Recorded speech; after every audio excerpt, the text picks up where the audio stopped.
Bonjour mes frères et sœurs, est-ce que vous m'entendez?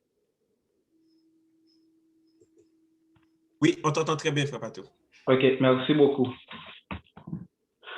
Ce matin, c'est avec beaucoup de responsabilité et de respect pour la Sainte Parole que je me tiens à vous présenter cette étude tout en sollicitant votre participation pour l'édification de chacun d'entre nous. Notre sujet pour ce matin, c'est la reconnaissance. Et notre verset principal qu'on va tenir compte, ça va être dans 1 Samuel 1, le verset 1, tout le chapitre. Mais pour commencer, on va lire le verset 1er jusqu'à verset 20. Avant même de commencer, permets-moi de faire un coup de prière pour demander l'assistance du Saint-Esprit. Prions.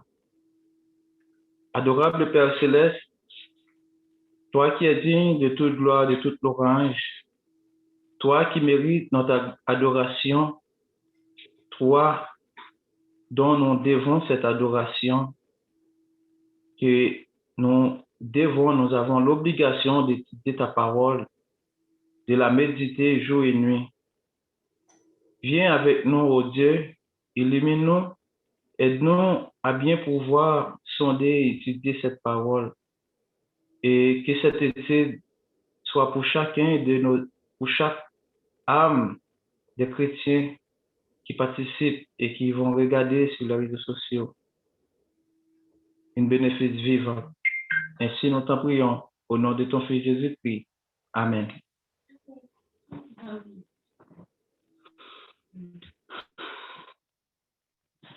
OK, avant de commencer, comme j'ai déjà Frère Mike avec nous, Frère Mike, est-ce que tu peux nous aider dans 1 Samuel 1, verset 1 à 20? 1 à 20. OK. OK. Il y avait un homme de Ramathaïm Sophim, de la montagne d'Éphraïm, nommé Elkana, fils de Jéhoram, fils d'Éliu, fils de Tohu, fils de Tsup, Tsup des Phrasiens. Il y avait deux femmes, dont l'une s'appelait Anne et l'autre Pénina. Pénina avait des enfants, mais Anne n'en avait point. Chaque année, cet homme montait de sa ville à Silo pour se proposer devant l'Éternel des armées et pour lui offrir des sacrifices. Là se trouvaient les deux fils d'Élie, Ophni et Phiné, sacrificateurs de l'Éternel. Le jour où Elkana offrait son sacrifice, il donnait des portions à Pénina, sa femme, et à tous les fils et à toutes les filles qu'il avait d'elle. Mais il donnait à Anne une portion double, car il aimait Anne, que l'Éternel avait rendue stérile. Sa rivale lui prodiguait les mortifications pour la porter à s'irriter de ce que l'Éternel l'avait rendue stérile. Et toutes les années, il en était ainsi. Chaque fois qu'Anne montait à la maison de l'Éternel, Pénina la mortifiait de la même manière. Alors, elle pleurait et ne mangeait point. Elkana, son mari, lui disait, « Anne, pourquoi pleures-tu et ne manges-tu pas? Pourquoi ton cœur est attristé? Est-ce que je ne vaux pas pour toi mieux que 10 fils? » Anne se leva après que l'on eut mangé et bu à Silo. Le sacrificateur Élie était assis sur un siège près de l'un des poteaux du temple de l'Éternel. Et l'amertume dans l'âme, elle pria l'Éternel et versa des pleurs. Elle fit un vœu en disant, « Éternel des armées, si tu daignes regarder l'affliction de ta servante, si tu te souviens de moi et n'oublie point ta servante, Et si tu ne donnes à ta servante un enfant mâle, et si tu donnes plutôt à ta servante un enfant mâle, je le consacrerai à l'Éternel pour tous les jours de sa vie, et le rasoir ne passera point sur sa tête. Comme elle restait longtemps en prière devant l'Éternel, elle observa sa bouche. Élie observa sa bouche plutôt. Anne parlait dans son cœur et ne faisait que murmurer, que remuer les lèvres, mais on n'entendait point sa voix. Élie pensa qu'elle était ivre et il lui dit, « Jusqu'à quand seras-tu dans l'ivresse? Fais passer ton vin. » Anne répondit, « Non, mon Seigneur, je suis une femme qui souffre en son cœur et je n'ai ni bu, ni vin, ni boisson enivrante. Mais je répandais mon âme devant l'Éternel. Ne prends pas ta servante pour une femme pervertie, car c'est l'excès de ma douleur et de mon chagrin qui m'a fait parler jusqu'à présent. » Elle reprit la parole et dit, va, Élie reprit la parole plutôt et dit, va en paix, et que le Dieu d'Israël exauce la prière que tu lui as adressée. Elle dit, que ta servante trouve grâce à tes yeux, et que cette femme s'en alla. Elle mangea, et son visage ne fut plus le même. Ils se levèrent de bon matin, et après s'être prosternés devant l'Éternel, ils s'en retournèrent et revinrent dans leur maison à Rama. Elkana connut Anne, sa femme, et l'Éternel se souvint d'elle. Dans les cours de l'année, Anne devint enceinte et elle enfanta un fils qu'elle nomma Samuel. Car, dit-elle, je l'ai demandé à l'Éternel. Merci, Frère Mike. OK. Bien que notre sujet, c'est la reconnaissance, je vais demander encore à une ou deux personnes d'intervenir déjà comme on est en étude, de dire qu'est-ce qu'ils pensent ou qu'est-ce que c'est à propos de la définition de la reconnaissance.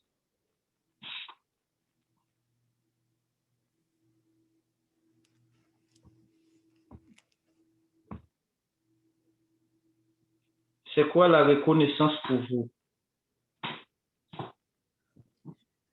De n'importe quelle façon ou manière.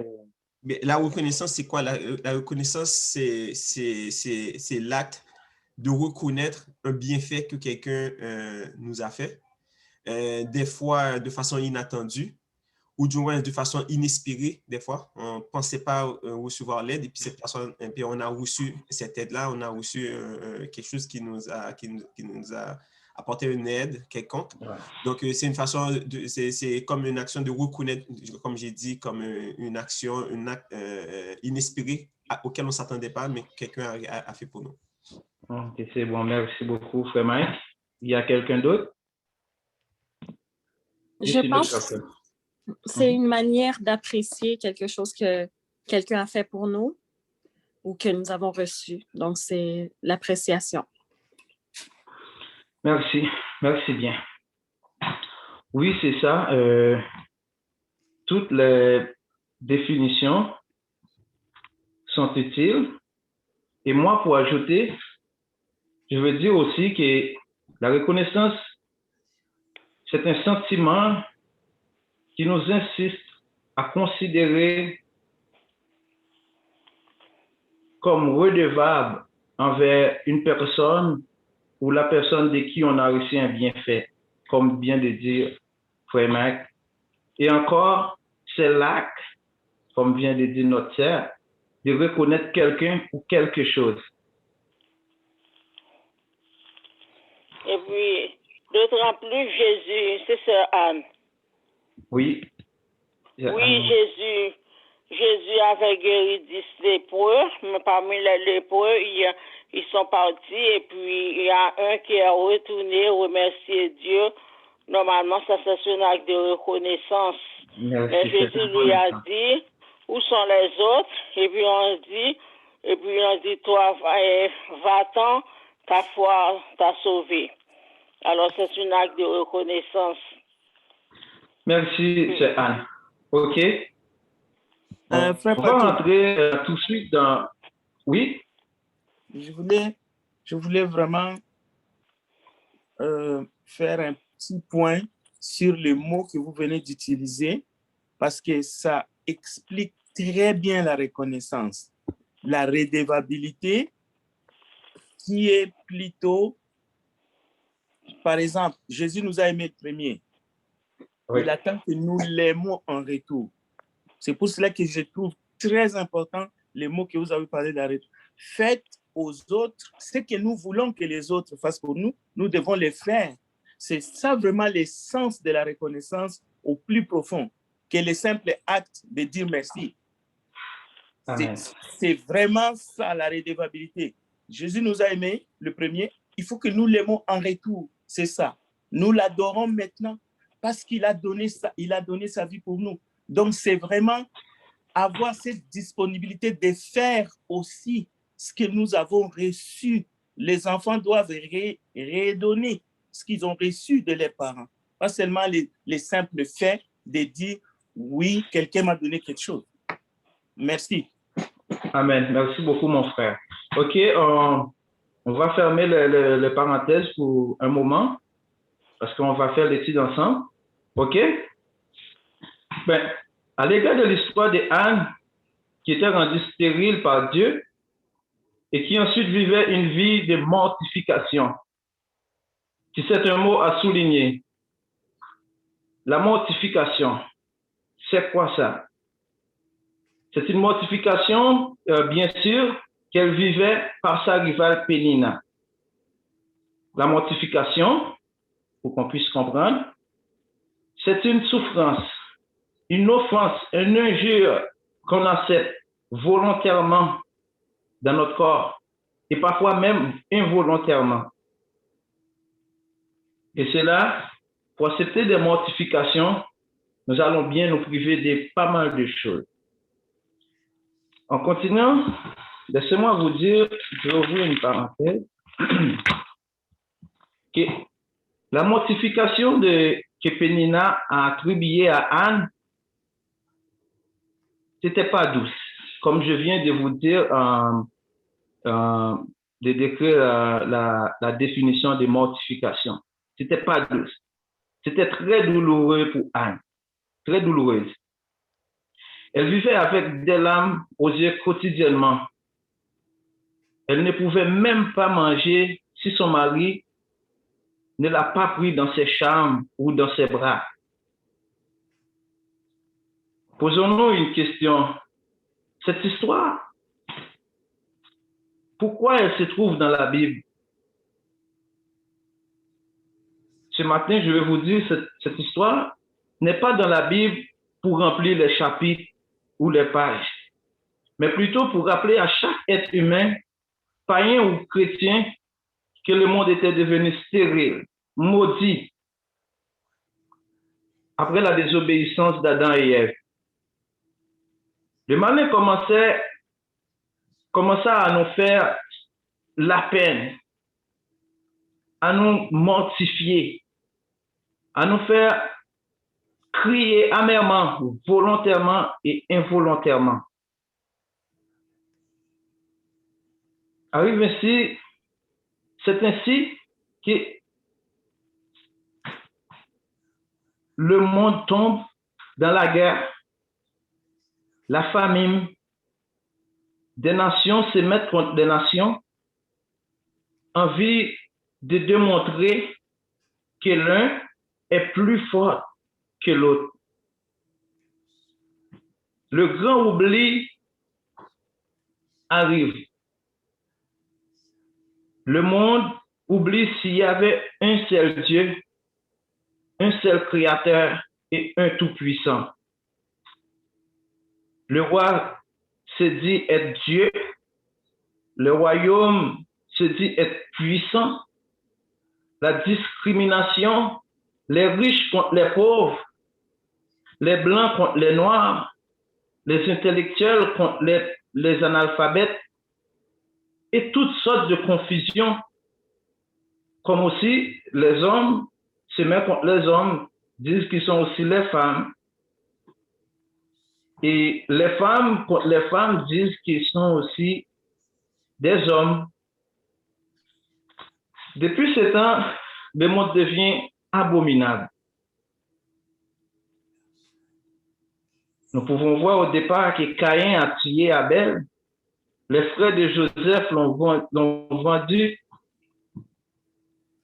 La loi de Moïse a permis que les hommes lapidaient les femmes adultères, de faire des justices qui, d'après ce que Jésus vient d'établir, qui n'était pas une justice, mais qui c'était plutôt l'orgueil, l'arrogance. Le peuple d'Israël a tourné dos vers Dieu à plusieurs reprises, en adorant des images taillées. Et nous voyons aussi le peuple Sodome et Gomorrhe dans cette pratique malsaine n'avait pas de respect, même pour les étrangers venant dans leur ville, jusqu'à vouloir connaître les anges de Dieu.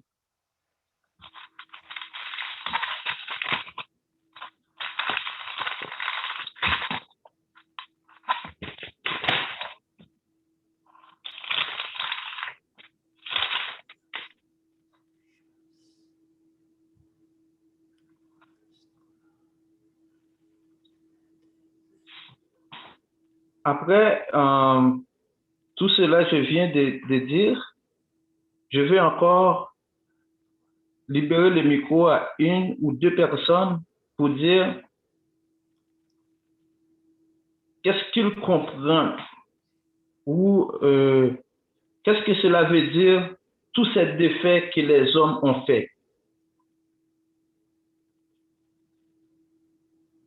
Que nous sommes pas mal tous anciens dans l'Église, comme je viens de dire, tout l'oubli des hommes, les rois, le peuple choisi de Dieu, le peuple d'Israël, le peuple Sodome et Gomorrhe, les frères de Joseph.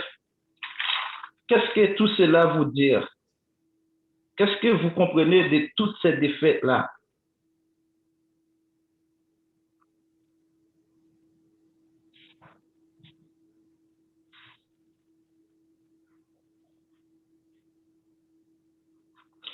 Si la personne, on continue pour dire que c'est qu'ils l'ont oublié. Ils ont oublié qu'ils sont créés à l'image de Dieu, pour la gloire de Dieu et pour adorer Dieu. Nous pouvons voir ça ensemble dans Ésaïe 43, verset 7 et 1 Corinthiens 4, 6, 7. On peut lire 1 Corinthiens, quelqu'un peut lire Ésaïe 4, 43, 7 et quelqu'un d'autre 1 Corinthiens 4, 6, 7.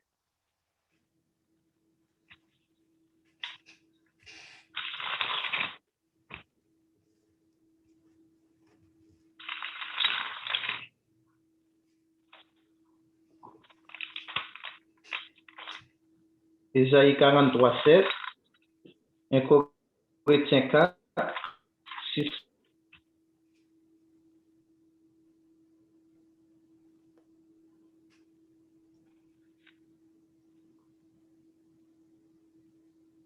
Vous trouvez 1 Corinthiens, chapitre 4. C'est quelqu'un qui lit? Oui. Alors, c'est le verset 6 et? Verset 1 Corinthiens 4, 6, 7. Ok. C'est à cause de vous, frères, que j'ai fait de ces choses une application à ma personne et à celle d'Apollos, afin que vous appreniez en nos personnes à ne pas aller au-delà de ce qui est écrit, et que nul de vous ne conçoive de l'orgueil en faveur de l'un contre l'autre. Car qui est-ce qui te distingue? Qu'as-tu que tu n'aies reçu? Et si tu l'as reçu, pourquoi te glorifies-tu comme si il ne l'avait pas reçu. Amen. Amen. Ésaïe 43, 7. Quelqu'un l'a trouvé? Oui, et Ésaïe 43, 7. Tous ceux qui portent mon nom, que j'ai créé pour ma gloire, que j'ai façonné, que j'ai fait.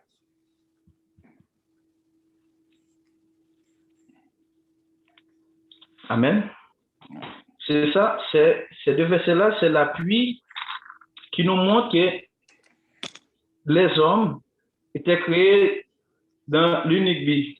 Le but est aussi à se souvenir qu'on est créé à l'image de Dieu pour sa gloire et pour l'adorer. En dépit de tout ça, il y avait des hommes et des femmes pieux, sages et humbles, qui avaient la reconnaissance. Cette reconnaissance-là dont on parle ce matin. La reconnaissance qu'ils ont un créateur, un maître, qui lui ont donné dès le commencement le jardin d'Éden comme lieu à vivre, où on peut décrire c'est un endroit qui avait du lait et de miel qui coule abondamment. Ces hommes et femmes-là sont ceux qui vivent, sont ceux qui menaient une vie comme Anne. Une vie de pleurs, de lamentations, de prières, de faveurs pour les nations et pour toutes les nations de la terre. Ce sont le père d'Abraham, si on veut faire des énumérations. Ce sont les prophètes, c'est Élie, c'est Jacob, c'est Job, c'est Ruth, c'est Esther, c'est Moïse. C'est pas eux qui disent en donnant Jésus pour la grande réconciliation de l'homme à Dieu. Et encore pour des païens avec des juifs, des riches avec les pauvres, des nations avec des nations, des pères avec des fils, des maris avec ses femmes, et les hommes en général avec Christ. Car jusqu'à aujourd'hui, les hommes nient le sacrifice de Jésus à la croix. Ils ne l'ont pas reconnu malheureusement. Jésus nous parle en Jean 14, verset 16. Il dit, je suis le chemin de la vérité et la vie. Nul ne vient au Père que par moi. Les hommes n'acceptent pas encore. C'est pour cela encore ce matin, on parle de la reconnaissance. C'est bien pour cela, mes frères et sœurs, que nous devons continuer comme Anne dans la prière.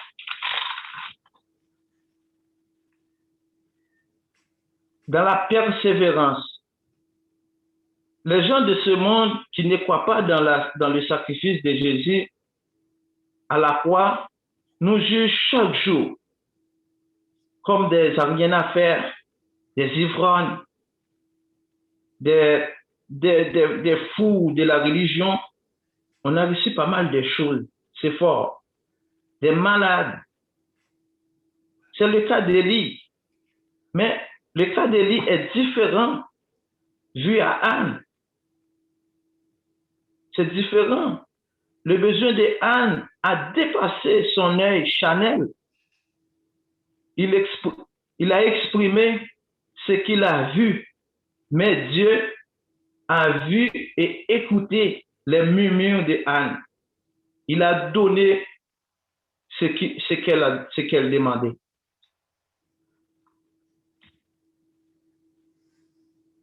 Nous avons plein d'exemples dans la Bible, plein de passages qui nous pouvons noter, qui parlent des bienfaits de Dieu.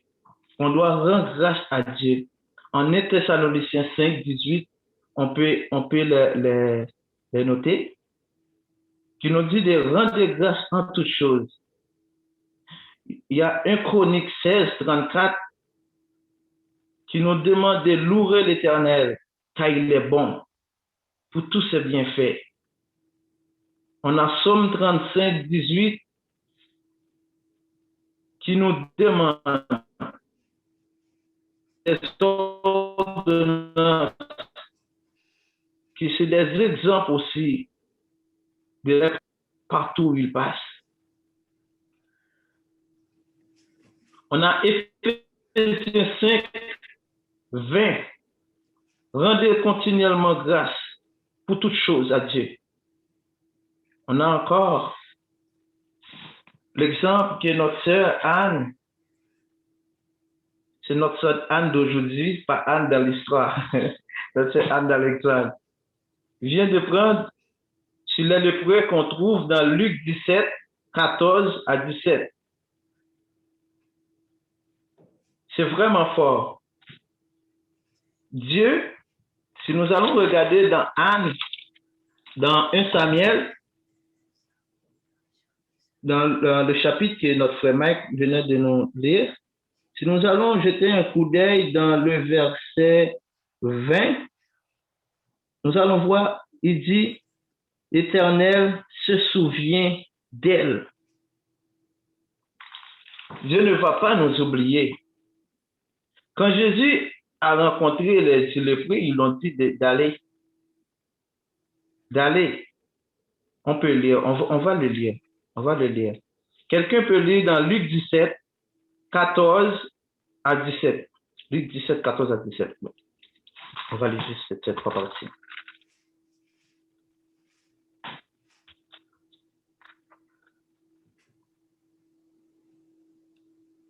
Luc chapitre 17, versets 14 à 17. Dès qu'il les eut vus, il leur dit, « Allez vous montrer au sacrificateur. » Et pendant qu'ils y allaient, il arriva qu'ils furent guéris. Verset 15. L'un d'eux, se voyant guéri, revint sur ses pas, glorifiant Dieu à haute voix. Il tomba sur sa face aux pieds de Jésus et lui rendit grâce. C'était un Samaritain. Verset 17. Jésus, prenant la parole, dit, « Les 10 n'ont-ils pas été guéris? Et les 9 autres, où sont-ils? » Amen. C'est ça.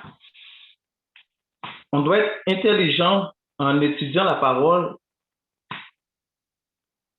ou on doit être intelligent en recevant.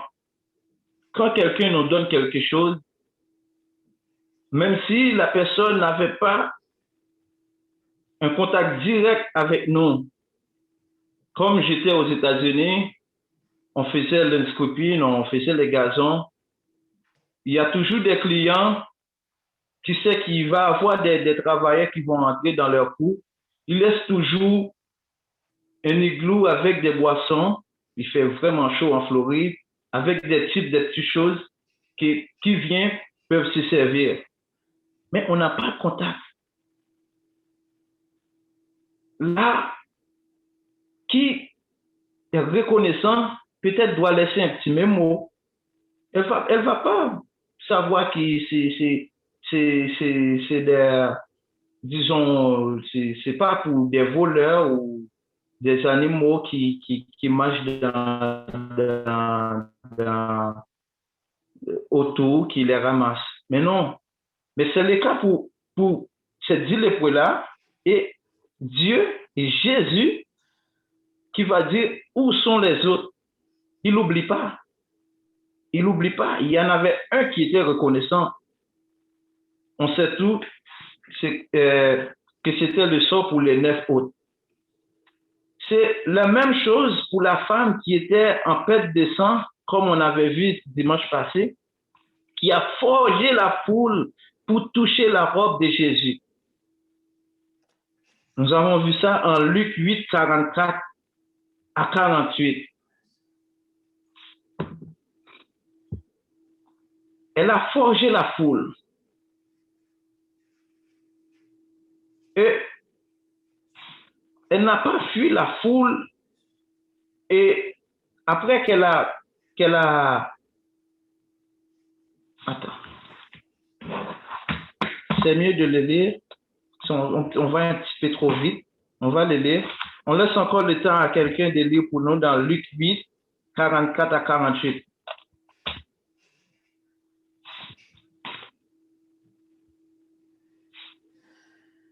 Si on a encore le temps, je presse pour pouvoir laisser un peu de temps pour tout le monde puisse s'exprimer. On a encore près de 20 minutes. Luc 8, combien? 44 à 48, on va lire. Elle s'approcha par derrière et toucha le bord du vêtement de Jésus. Au même instant, la perte de sang s'arrêta. Et Jésus dit, « Qui m'a touché? » Comme tous s'en défendaient, Pierre et ceux qui étaient avec lui dirent, « Maître, la foule t'entoure et te presse. Et tu dis, qui m'a touché? » Mais Jésus répondit, « Quelqu'un m'a touché, car j'ai connu qu'une force était sortie de moi. » La femme, se voyant découverte, vint toute tremblante se jeter à ses pieds et déclara devant le peuple pourquoi elle l'avait touché et comment elle avait été guérie à l'instant. Jésus lui dit, « Ma fille, ta foi t'a sauvée. Va en paix. » Amen. C'est pas pour cette raison que Jésus a demandé qui m'a touché. Un bienfait reste un bienfait. On ne peut pas le voler. Quand quelqu'un te donne quelque chose, on doit avoir ce sentiment-là. Des fois, on voit, ce n'est pas un simple merci, comme on va voir pour le cas de Anne. Des fois, on dit que l'action vaut plus que ce qu'on apporte. Peut-être quelqu'un peut recevoir un bienfait et qu'il va apporter quelque chose, un objet, comme acte de reconnaissance. Mais c'est la même chose qu'on dit que la façon dont on représente une parole ou un discours est plus important que ce discours. C'était vraiment important pour cette femme-là de ne pas fuir ou aller attendre d'aller chercher des pièces d'or ou autre. Elle pouvait, personne ne l'avait pas vu, mais Jésus sait qu'il a libéré quelqu'un. Et cette personne-là lui doit la reconnaissance. Et elle n'a pas fait le contraire. Elle n'a pas fui la foule. Elle n'a pas fui la face de Jésus après son action sans permission. Elle n'avait pas de permission. Mais avec foi, la guérison, elle a rendu avec foi de sa guérison, elle a rendu témoignage en grand public quand Jésus a demandé qui m'a touché, car une force lui a sorti. C'est ainsi qu'après Anne a sevré son fils, qu'on voit dans le verset 20 que Dieu l'Éternel des armées l'a rendu ce garçon-là dont elle demandait. Elle lui a ramené à Élie. Et Élie a dit, qui est ce garçon? Anne lui dit, c'est pour lui que je versais mes larmes et priais. Je promets à Dieu de lui remettre à son service. Elle n'a pas profité encore l'oubli du prophète pour garder son garçon, son fils unique avec elle, et pour montrer pourquoi pas à Péninia qu'elle a un fils. Oui, c'était sa rivale. Elle devrait la garder pour marcher avec lui chaque jour, pour aller promener, pour faire des petites fêtes, pour l'habiller, pour le mettre sur chaque chose, pour remettre les injures que Péninia l'a injuré. Mais non,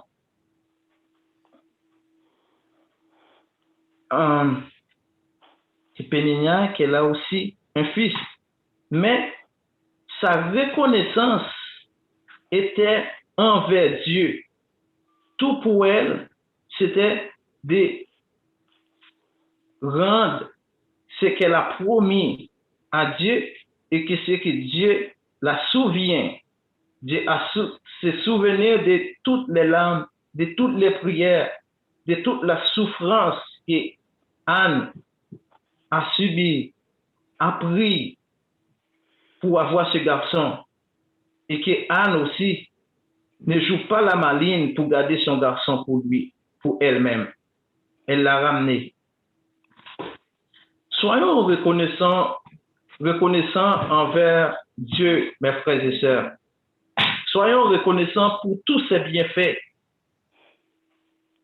Témoignons son amour. N'ayez pas peur. Non, n'ayez pas peur. Dans Luc 22, 61, on peut lire. Dans Luc 22, 61, on va voir. Quelqu'un, Luc 22, 61.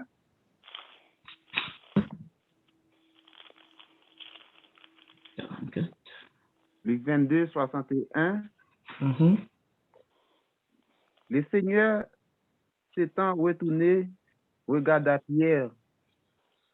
Et Pierre se souvint de la parole que le Seigneur lui avait dite, avant que le coq chante. Aujourd'hui, tu me renieras 3 fois. Amen. Amen.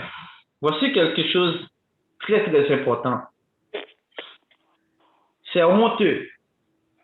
Comme cette semaine, j'ai des amis ou même des membres de ma famille qui veulent se jeter dans l'antichrist. Je dis, tout ça, c'est l'hypocrisie de l'homme. C'est la manque de reconnaissance. C'est le manque de savoir d'où on vient. C'est quoi notre origine. La Bible ou le Saint-Esprit n'a pas eu honte de poser cette action d'où Pierre.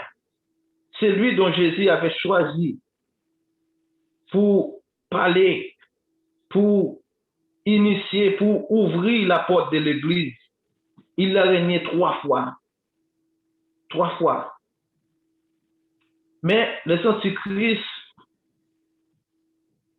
les gens de ce monde qui nous prennent pour des fous, pour des ivres, pas dire, regarde, ce Dieu-là, il n'est pas bon, il n'est pas juste. Pourquoi tant de choses négatives se trouvent dans la Bible? Mais ils ne voient pas que Pierre, après son action de régnance, après qu'il a régné Jésus, il n'a pas caché derrière son acte. Il n'a pas caché. Il a connu sa faute. Il a versé des larmes. En priant, il a reçu grâce et pardon. Il a reçu grâce et pardon. Il a servi l'Église durant toute sa vie. Et ce même Pierre, accompagné des gens, en Actes 4, verset 10 à 21, va témoigner la grandeur de Dieu. Lisons ensemble dans Actes 4, 10, 21. Quelqu'un d'autre, s'il te plaît.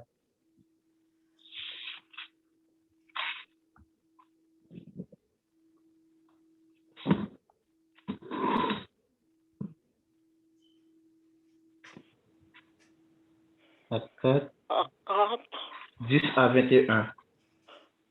Sachez-le tous et que tout le peuple d'Israël le sache. C'est par le nom de Jésus-Christ de Nazareth que vous avez crucifié et que Dieu a ressuscité des morts. C'est par lui que cet homme se présente de pleine grâce devant vous. Et Pierre, rejeté par vous, qui bâtissait est devenu la principale de langue.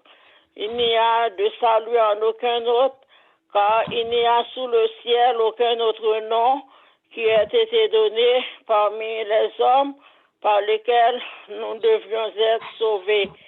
Lorsqu'il vit l'assurance de Pierre et de Jean, il fut étonné, sachant que c'étaient des hommes du peuple dans l'instruction, et il les reconnut pour avoir été avec Jésus. Mais comme il voyait là, près de l'homme qui avait été guéri, il n'avait rien à répliquer. Il les ordonnait de sortir du Sanhédrin et il délibère entre eux, disant, que ferons-nous à ces hommes? Car il est manifeste pour tous les habitants de Jérusalem que miracle signalé a été accompli par eux et nous ne pouvons pas le nier. Mais afin que la chose ne se répand pas davantage parmi le peuple, défendrons-nous leur avec menace et pas désormais à qui que ce soit en ce nom-là. Et les ayant appelés, ils leur défendirent absolument de parler et s'enseigner au nom de Jésus. Pierre et Jean leur répondirent, jugez ici les justes devant Dieu de vous obéir plutôt qu'à Dieu, et car nous ne pouvons pas ne pas parler de ce que nous avons vu et entendu. Ils leur firent de nouvelles menaces et les relâchèrent, ne sachant comment les punir à cause du peuple, parce que nous glorifions Dieu de ce qui était arrivé. Car l'homme qui avait été l'objet de cette guérison miraculeuse était âgé de plus de 40 ans. Après avoir été relâchés, ils allèrent vers les leurs et racontèrent tout ce que les principaux sacrificateurs et les anciens leur avaient dit. Merci. Merci. OK. Oui, on était pour 21. Merci beaucoup, c'est Anne. Oui. Nous pouvons examiner cette partie. Nous pouvons examiner et réexaminer. Et à notre intérêt, c'est encore mieux encore de relire ce passage en l'accompagnant avec Luc pour faire une grande comparaison. Parce que Dieu nous les hommes dans la chair, on a fait pas mal de choses. Peut-être on a fait pire que Pierre de notre relation avec le monde, de notre vie quotidienne, avec nos collègues de travail, les membres de notre famille, des gens qu'on côtoie dans la rue, des gens qui nous approchent ou qu'on devrait mettre le nom de Jésus en avant, qu'on ne l'a pas fait, qu'on l'a nié. On a déjà peut-être se trouvé quelque part pour défendre le nom du Seigneur, qu'on ne l'a pas fait. Mais sache qu'aujourd'hui que Dieu nous a fait grâce, qu'il nous a pardonné, qu'il nous a laissé encore comme chrétiens, comme ses disciples, pour lui servir. Et que, comme Pierre et Jean, sous toutes ces menaces des chefs du roi qui étaient en face d'eux, Pierre n'a pas fait la même chose. Il n'a pas cessé de dire que c'est Jésus qui est la pierre angulaire, que c'est Jésus qui a guéri cet homme, que c'est Jésus que nous, les hommes, ont été crucifiés sur la croix. Cette fois-ci, c'est pas lui qui dit que c'est lui il était. Il a tellement parlé, sa parole confirmait qu'il était avec Jésus. Et que la foule était persuadée par la force du Saint-Esprit, par la force de la vérité, de la sainte doctrine, de les toucher.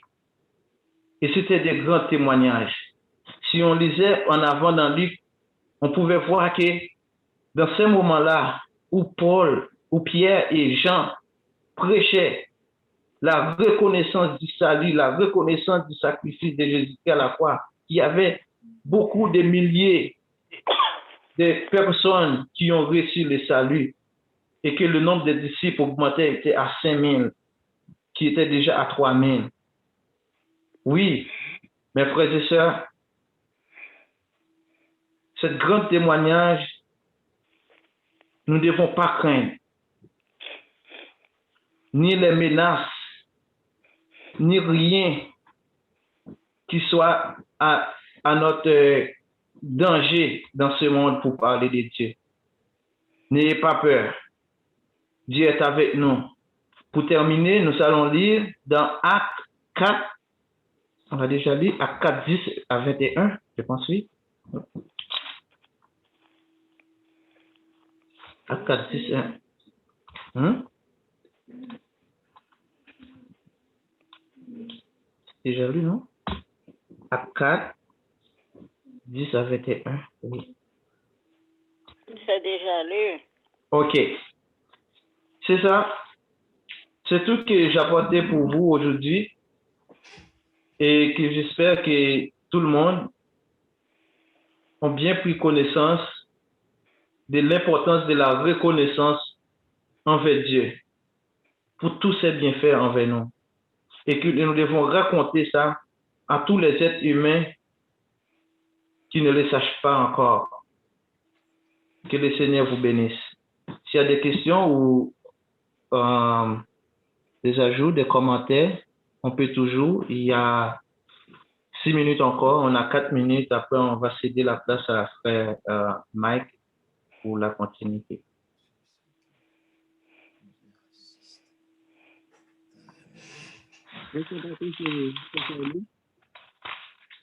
Oui, mon frère. Alors, je te remercie, mon frère, pour cette étude ce matin, basant sur la reconnaissance. Mais je vais juste ajouter un verset. C'est dans le psaume 116. Psaume 116, le verset 12. Je vais lire. Psaume 116, le verset 12.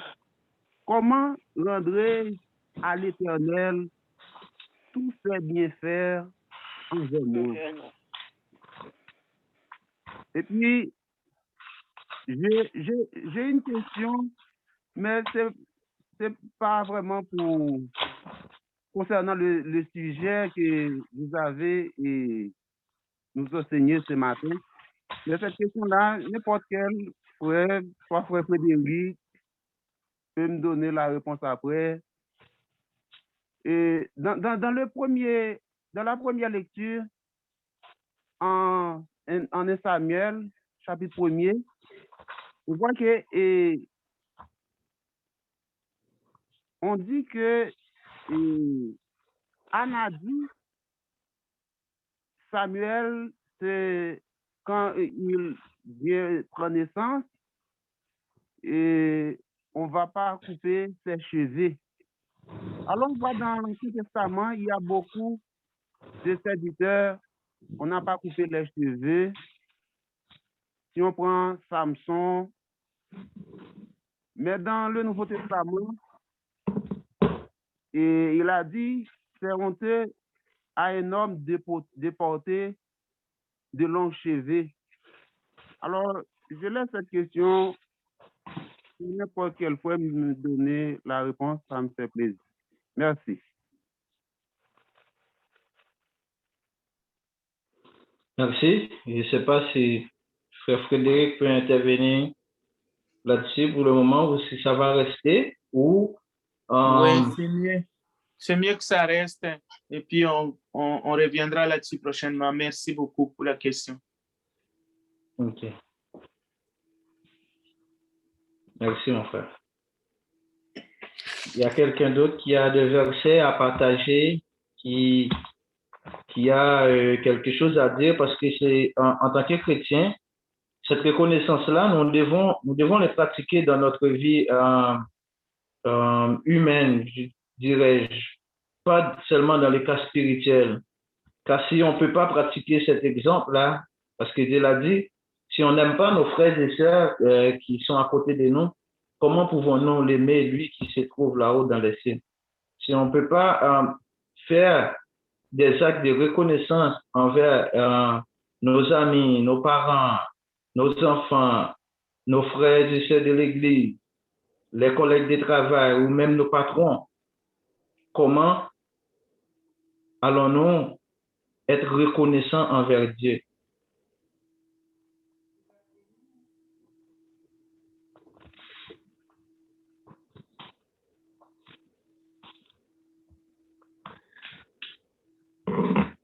Allô?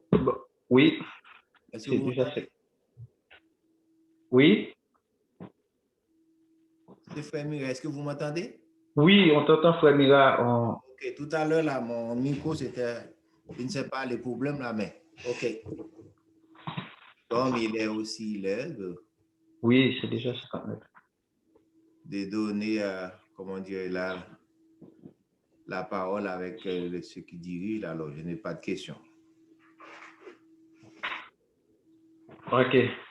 Merci, frère Mira, pour ta présence, pour votre attention. Et je vous remercie encore. Bonne adoration à tous. Merci. Amen. Donc, merci Frère Patou pour l'étude de la parole de Dieu. Merci à tous ceux et celles aussi qui ont participé en lisant les passages. Donc, grâce à vous, tout s'est bien passé. Donc, voilà, nous allons prendre une petite pause et puis on va aussi essayer d'attribuer les tâches aussi pour le service d'adoration de ce matin. OK, donc je vois que le message, c'est le frère Jean Panel. J'avais mis le frère Jean Panel pour la lecture, donc je vais le remplacer. Et le repas du Seigneur par le frère Kerly, bien entendu. OK, parfait. Donc, dans ce cas-ci, laissez-moi voir. OK.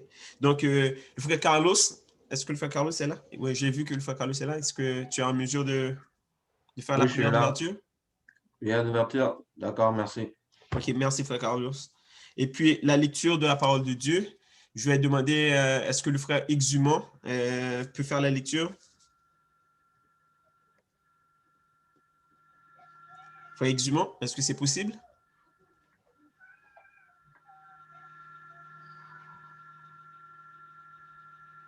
OK. Donc, Oui, mon frère, c'est possible. d'accord. Frère Jean Panel, quelle sera la lecture, s'il vous plaît? Est-ce que vous m'entendez? Oui, bien sûr. Oui, la lecture de la parole de Dieu, c'est dans 1 Samuel. 1 Samuel. Chapitre 15. 15. C'est du verset 10 au verset 22. 22. Donc, je répète, 1 Samuel 15, on va lire les versets 10 à 22. C'est bien ça. Parfait. Et maintenant, donc le message sera par le frère Jean Panel. Le frère, bien entendu, le frère Frédéric va faire les annonces. Le repas du Seigneur, c'est le frère Kerly. J'ai vu que le frère Lansky est là. Oui. Est-ce que tu peux accompagner à la table?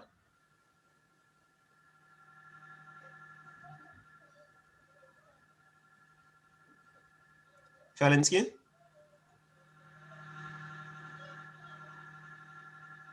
Non, pas possible. OK. Est-ce que le frère Jérémie est là? J'ai vu le frère Jérémie était là. Est-ce que tu es en mesure de parler? Oui, frère Mike. D'accord. Donc, le frère Jérémie, tu vas accompagner à la table avec le frère Kerly.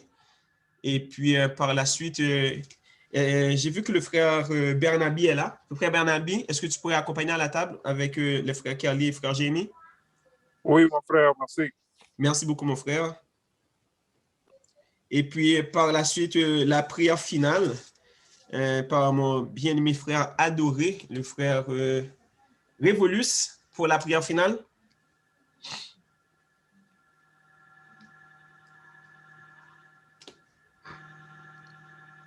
Frère Révolus.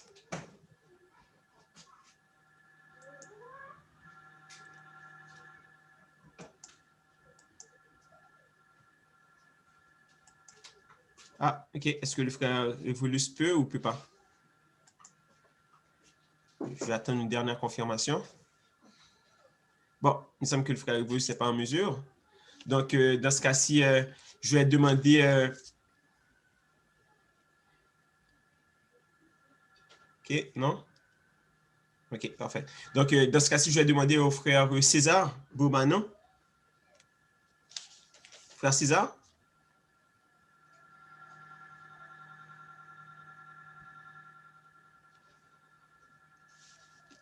Ah, est-ce que tout le monde a un problème avec leur micro ce matin? Est-ce que moi, qui m'ont dit là? Oui, oui, bien sûr, mon frère. Le frère, c'est ça. Je peux faire la prière finale. Merci beaucoup. La prière finale, merci.